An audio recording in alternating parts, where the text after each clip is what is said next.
siège mooy ñaate ñett ñaate bu ñu xoolee yàlla xool seen maamel xam ne Bougane mii koo tëj boo dégg lakk la pare naa ci. kàddu gi mujj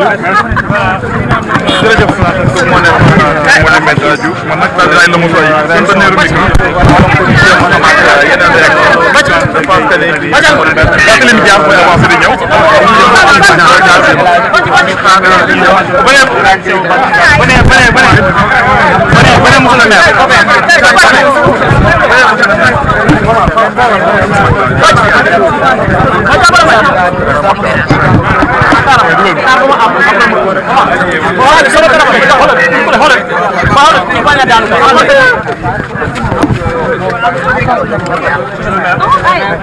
yow amal soo ko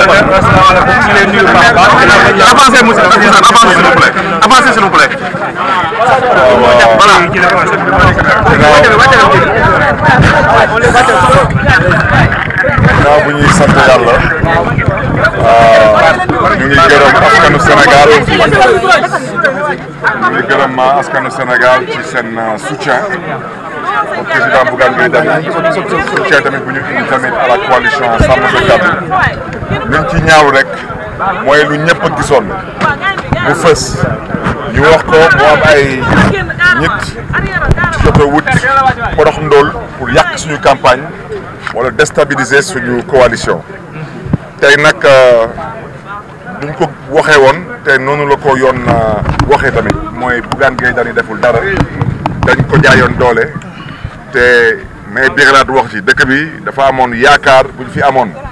doon woote la séparation des pouvoirs damay waxaat encore lu ma waxoon tey ci suba am na benn Samba Boy bu ne moom dafa bëgg a doon député ci assemblée nationale aldul kalpe lu toll ci juróomi milliards gis ngeen le crime qu'il a posé avec préméditation annoncé crime am dem defi crime am te ba tey kenn waxul ci waxam Bougane Gueye Dany bi doon jël ndimbal ci turu coalition Sàmm Sa Kàddu di ko yóbbu ay concitoyens sénégalais ñu téye ko jaay ko doole te ñëpp xam nañ ko bu baax a baax a baax kon loxo gendarmerie daxu si parce que tey gendarme ñu fi plaidé ils ont tous plaidé à décharge donc ça veut dire que dafa amoon loxo bu duggoon ci dossier Bougane Gueye Dany ba ñu téye Bougane Gueye Dany te loxo jooju dama koy duut baaraam mooy Mimi loolu mooy wax ci ñu bëgg nag askan bi déggee ko doonu yaakaar bu ñu amoon ci régime boobu tey wane nañ seen bopp heureusement que la justice a décidé de rester debout parce que nag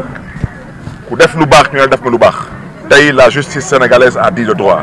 ñu ngi féliciter tamit les avocats de Bougane Gueye Dany parce que ba ñu déggee le procureur on a franchement eu mal pour notre pays parce que procureur dafa def benn plaidoirie kenn xamul est-ce que dicté la doon réciter wala kenn xamul est-ce que da doon wax ay wax yu jóge d'une autre planète parce que lu Bougane def ñëpp a ko gis ñëpp ci teg seen bët suba nag incha allah dinañ commencer suñu campagne am nañ retard bu mag a mag a mag comme nu ngeen ko xamee retard bi c'est dû d'abord à la prise d'otage pour Bougane Gueye Dany mais retard bi tamit c'était aussi dû à l'attaque contre le siège de Sàmm Sa Kàddu daanaka lépp lu ñu dajale woon ci ay t-shirt ci ay spécimen taal nañ lépp wante yàlla ci mbaaxam may nañu as tuut wax ëllëg ñu mën a commencer fii biir Tambacounda def commune bi ak def département bi et puis commencer nag enchaîner ak suñu campagne di sakku tamit ci mbokk yi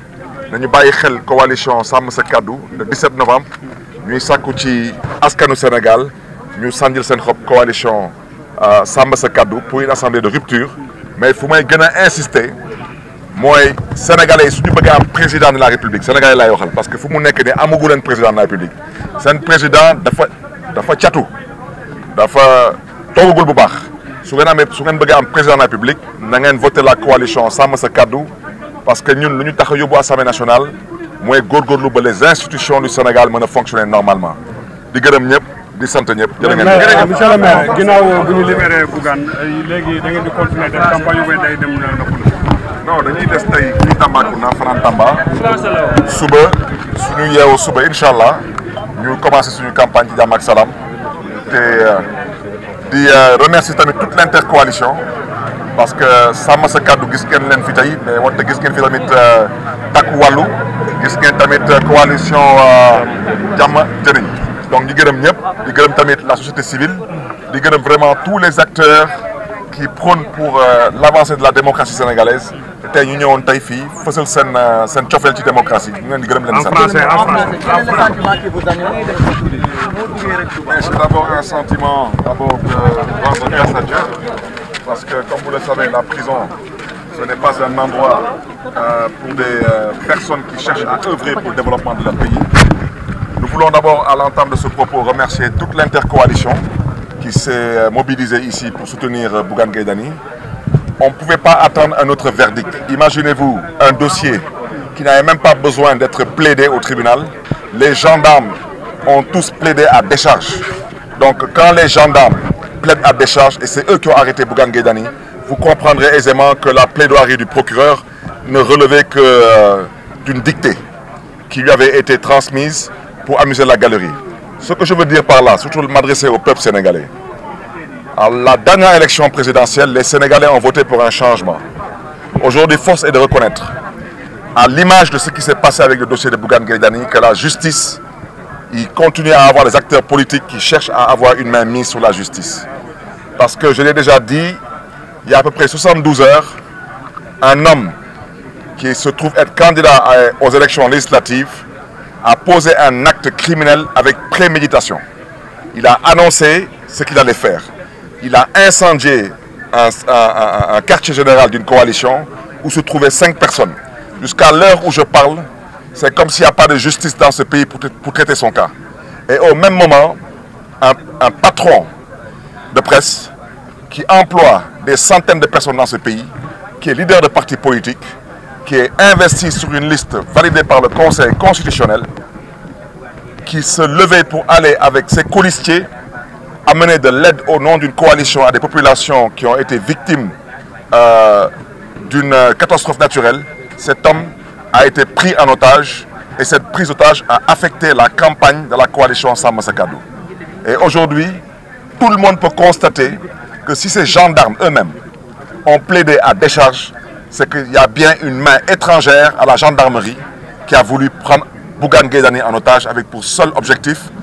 de discréditer la liste Samm Sa Kaddu ou de la déstabiliser. Nous félicitons la justice sénégalaise aujourd'hui qui a dit le droit, mais surtout qui a montré qu'elle a choisi de rester debout. Parce que dans un pays où il n'y a plus de justice, malheureusement, c'est l'anarchie qui prend le dessus. Donc demain, nous allons nous mettre au travail, nous allons mettre les bouchées doubles. Nous commencerons par la commune de Tambacounda, ensuite le département de Tamba. Nous terminerons la région avant d'aller dans les autres contrées du Sénégal. Donc nous voulons vraiment remercier tout le monde et surtout vous de la presse. Vous remercier pour votre présence, mais surtout pour votre constance auprès de ce qu'on considère comme étant une démocratie craquelée.